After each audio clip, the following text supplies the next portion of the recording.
Survey సంస్థలు చాలా reports ఇస్తూ వచ్చాయి. చాలా వరకు సక్సెస్ అవుతూ వచ్చారు. సో ఇప్పుడు వాళ్ళు ఆ సక్సెస్ మాడ్యూల్ని ఈ ఏడాది పాలనకు సంబంధించి కూడా చాలామంది మాట్లాడుతూ వస్తున్నారు. కేకే సర్వే కావచ్చు, ఇంకొన్ని సర్వే సంస్థలు కూడా చాలా మాట్లాడుతూ వచ్చాయి. సో ఆయన చెప్పినటువంటి విషయాలు కొన్ని సంచలనంగా మారుతున్నాయి. బాగా డౌన్కి వెళ్ళిపోవటము, ఈ 1 ఇయర్లోనే బాగా నెగిటివిటీ వచ్చేసింది, ఎమ్మెల్యేల పైన చాలా వ్యతిరేకత ఉంది అంటూ కూడా మాట్లాడుతూ వస్తున్నారు. సో మీకు ఎలా చెప్తారు దానికి సంబంధించి? నెంబర్ 1, దీని వెనకాల నా స్ట్రాటజీ చెప్తా. దానికి ముందు అసలు విషయం మాట్లాడుకుంటే, ఫస్ట్ ఇయర్లో కొత్త ప్రభుత్వం పైన నెగిటివిటీస్ అనేది ప్రతిసారి ఉంటుంది.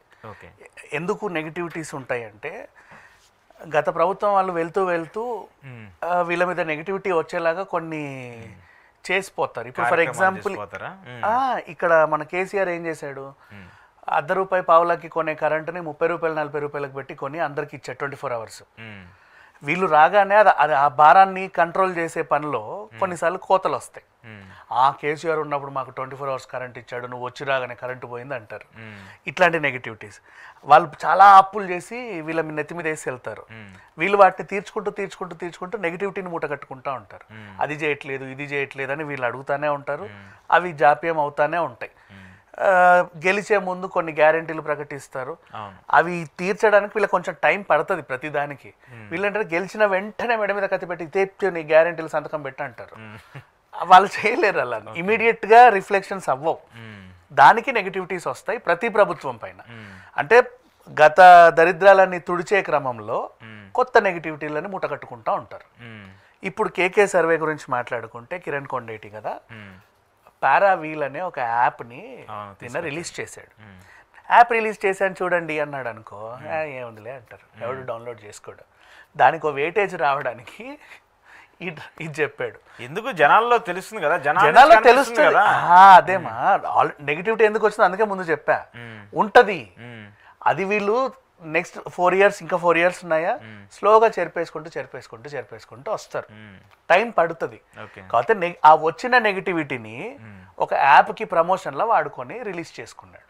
దీనికి మళ్ళీ మనందరం అయ్యో ఇంత అయిపోయిందా అంత అయిపోయిందా అనుకుంటున్నారు. బట్ అక్కడ ఏమీ లేదని ఎలా అంటారు. ఇప్పుడు పబ్లిక్లో ఒక చేంజ్ ఓవర్ కనిపిస్తుంది కదా, గత ప్రభుత్వాన్ని ఈ ప్రభుత్వాన్ని కంపేర్ చూసుకుంటూ ఉంటారు కదా. ఎలక్షన్స్కి సంబంధించి మీరు ఇచ్చారు ఖచ్చితంగా అమలు చేస్తామని చెప్పేసి చెప్తూ ఉంటారు. చేస్తారు, చెయ్యమని వీళ్ళు చెప్పలేదు కదా. ఎప్పుడు ఆల్రెడీ ఏడాది అయిపోయింది, అందుకే ఇంకో ఏడాది వస్తుంది. ఫస్ట్ ఇయర్ ఎప్పుడైనా సరే క్రితం ప్రభుత్వం వదిలేసి వెళ్ళినవన్నీ చెరిపేసుకుంటూ రావాలి. సెకండ్ ఇయర్ నుంచి ఏం చేస్తారు అంటే ఇక వాళ్ళ పనితనాన్ని మనం చూడాలి. అది కామన్, ఏ ప్రభుత్వమైనా. ఇది అదని నేను చెప్పట్లేదు. నాకు ఏ ప్రభుత్వం ఫేవర్ కాదు, ఎవరు నెగిటివ్ కాదు, యాంటీ కాదు. కాకపోతే ఏంటంటే తెలంగాణలో మాత్రం జరిగిన విషయం చెప్తా, కేసీఆర్ ప్రభుత్వం మాత్రం వాళ్ళ స్ట్రాటజీ ఉపయోగించింది. కావాలనే అన్ని మూటగట్టి నెక్స్ట్ ఎవరు వచ్చినా సరే వాళ్ళు ఆ పని చేయలేక మళ్ళీ వీళ్ళని రప్పించుకునేలాగా స్ట్రాటజీ ఉపయోగించి వెళ్ళింది. వీళ్ళ స్ట్రాటజీని మొత్తం ఆ పేరునంతా చెరిపేసే ప్రయత్నంలో కొత్తగా వెళ్తున్నారు ముందుకి కాంగ్రెస్ ప్రభుత్వం ఏదైతే ఉందో. సో ఇటు అది చెరిపేసుకుంటూ ఇటు ముందుకు వెళ్ళడం కొంచెం తేడాలో. ఇప్పుడు హైడ్రా ఉంది, అది నెగిటివిటీ అని చాలా మంది అంటారు. బట్ ఎప్పటి నుంచో హైదరాబాద్లో ఉన్న ప్రాబ్లంకి అది సొల్యూషన్. అది యాక్చువల్గా చెప్పాలంటే అది ఇప్పుడు మొదలు పెట్టినప్పుడు నెగిటివిటీ వచ్చిందా, తర్వాత న్యూట్రల్ అయిందా, ఇప్పుడు 70% మెచ్చుకుంటున్నారు. మరి స్లోగా ఇంప్లిమెంటేషన్ అంటే వాళ్ళు ఆల్రెడీ ఇంప్లిమెంట్ చేసిన దానికి స్లోగా రిజల్ట్ వస్తూ ఉంటుంది.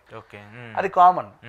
ఫస్ట్ 1 year అయింది, 5 ఏళ్ళు వీళ్ళు రావాలి ఉండాలి. ఇంకా సంతకం పెట్టి ఇవన్నీ అనకూడదు, దేనికైనా టైం. ఇంకొకటి చెప్పనా, వీళ్ళు వెళ్తూ ఏం చేశారంటే ఇంకో నెగిటివిటీ, ఆర్టీసీని విలీనం చేసేస్తున్నాం పోండి అన్నారు. కానీ గవర్నర్ సంతకం పెట్టలా. నేనైతే విలీనం చేసా, ఆమె సంతకం పెట్టట్లా, పోయావని అడుక్కోండి అని చెప్పేసి అక్కడ కూర్చోబెట్టాడు, అందరినీ ధర్నా చేయించాడు. ఈ ఆర్టీసీ సమస్య ఏంటంటే యాక్చువల్ నువ్వు ప్రభుత్వంలో దేనన్నా విలీనం చేయాలి అంటే దానికంటూ కొన్ని క్వశ్చన్స్కి ఆన్సర్ చెప్పు. ఏ ఎగ్జామ్ రాస్తే నువ్వు డ్రైవర్ పోస్ట్ ఇస్తావు, ఏ ఎగ్జామ్ రాస్తే నువ్వు కండక్టర్ పోస్ట్ ఇస్తావు, అండ్ నెక్స్ట్ ఆర్టీసీ కాలేజీలు ఉంటాయా, ఆర్టీసీ స్కూల్స్ ఉంటాయా, ఆర్టీసీ హాస్పిటళ్ళు ఉంటాయా, ఆర్టీసీకి క్వార్టర్స్ ఉంటాయా, ఇవన్నీ ప్రభుత్వానికి ఉద్యోగులకు ఉండే సదుపాయాలన్నీ వీళ్ళకి కూడా ఉంటాయా, ఎలా ఉంటాయి, ఏ విధంగా ఉంటాయి, ఒకవేళ ఉంటాయి ఎక్కడ ఉంటాయి. ఇప్పుడు బిఎస్ఎన్ఎల్కి బిఎస్ఎన్ఎల్ క్వార్టర్స్ ఉంటాయి, అది అఫ్ కోర్స్ అది నేషనల్ వైజ్గా ఉన్నా. వీళ్ళకి ఏం చేస్తావు, రైల్వే హాస్పిటల్స్ రైల్వేకి ఏదో ఉంటాయి, సింగరేణి సంస్థకు కూడా హాస్పిటళ్ళు, వాటరు, ఇల్లు, కరెంటు ఉన్నాయి. నువ్వు ఏం చేస్తావు? ఇవన్నిటికీ క్వశ్చన్స్ మా తెలీదు, మేమైతే విలీనం చేసేస్తున్నాం పోండి అని చెప్పి వెళ్ళిపోయాడు. కానీ ఇప్పుడు ఆ ప్రాబ్లమ్ని వీళ్ళు సాల్వ్ చేసే క్రమంలో మొన్న సమ్మెకి మళ్ళీ పిలుపు వచ్చింది. నీకు అర్థమైంది వస్తున్నాయి, అవును. ఇట్లాంటివి ఉంటాయి. సో వీళ్ళు మెల్లిమెల్లిగా ఒక్కొక్కటి ఇంప్లిమెంట్ చేసుకుంటే వెళ్ళి నేను ఒక ఆర్టీసీ గురించే చెప్పట్లా, బోలేడు అట్లాంటివన్నీ రావాలి. అండ్ నెక్స్ట్ ఫ్రీగా బస్సు పెట్టారు, అది మెట్రో మీద ప్రభావం పడింది. వాడేమో నేను మూసేస్తా లేదంటే రేట్లు పెంచుతా అని చెప్పి వీళ్ళని బెదిరిస్తున్నాడు. ఆటో వాళ్ళు సమ్మె చేస్తాడు, ఎవడెక్కట్లేదు మా ఆటోలు, మొన్నటి వరకు 150కి అందరూ ఎక్కే వాళ్ళని. ఈ వీటిని మళ్ళీ సాల్వ్ చేసుకుంటూ రావాలి.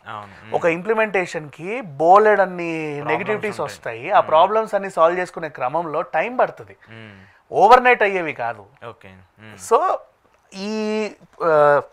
ఈ పొడిగింపు కార్యక్రమం ఏదైతే ఉంటుందో ఈలోపు ప్రతిపక్షం వాళ్ళు దీన్ని యూటిలైజ్ చేసుకొని వెంటనే అసలు చూడు అది చేయట్లేదు ఇది చేయట్లేదు అడగండి నిలదీయండి అని రెచ్చగొడతా ఉంటారు.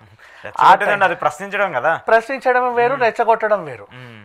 ప్రశ్నించడం అంటే ఏంటంటే ఎందుకు చేయట్లేదు, ప్రశ్నకి జవాబు ఉంటుంది.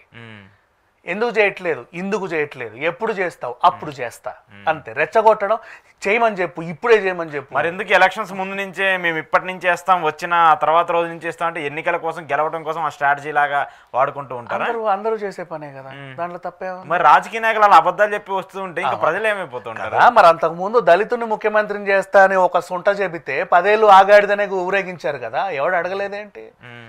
దళితుని ముఖ్యమంత్రి చేస్తా అని చెప్తే మరి ఎవడు అడగలా, అయిపోయింది. ఇప్పుడు వీళ్ళు వచ్చారు, సరే ఒక కొత్తగా అంటే పాతయాన్ని చెరిపేసుకుంటూ, పైగా నేషనల్ పార్టీ ఇది, రూరల్ పార్టీ కూడా కాదు, లోకల్ పార్టీ. ఇక్కడిక్కడ వాళ్ళే అనుకుంటే నువ్వు ఏదైనా అడగొచ్చు, ఏమైనా చేయొచ్చు, మన రాష్ట్రం మనం అది చేయాలి ఇది చేయాలి అని. వీళ్ళకి ఏమన్నా సంతకాలు ఇక్కడ స్టాంపులు వేసుకున్నా మెయిన్ సంతకాలు అక్కడ పెట్టాలి. కొన్ని ఉంటాయి, ఎవరి ప్రాబ్లమ్స్ వాళ్ళకు ఉంటాయి, అన్నీ అర్థం చేసుకుంటూ రావాలి. కాకపోతే ఏంటంటే అర్థం చేసుకునే విధానంలోనే రాజకీయ నాయకులు సరిగ్గా పాలిస్తారు, ప్రజలు కూడా బాగానే ఉంటారు. ప్రతి విషయంలో రెచ్చిపోయి అది చెయ్యి ఇది చెయ్యి అంటే ఎవరు ఏది చేయలేదు, ఏ ప్రభుత్వము చేయలేదు.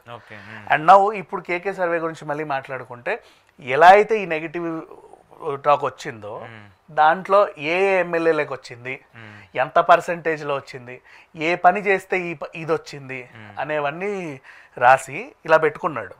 టైంకి పారావీల్ అనే యాప్ని రిలీజ్ చేయాలి, దానికి మైలేజ్ రావడం కోసం దీన్ని యూజ్ చేసుకున్నాడు. ఇక్కడ జరిగింది అది.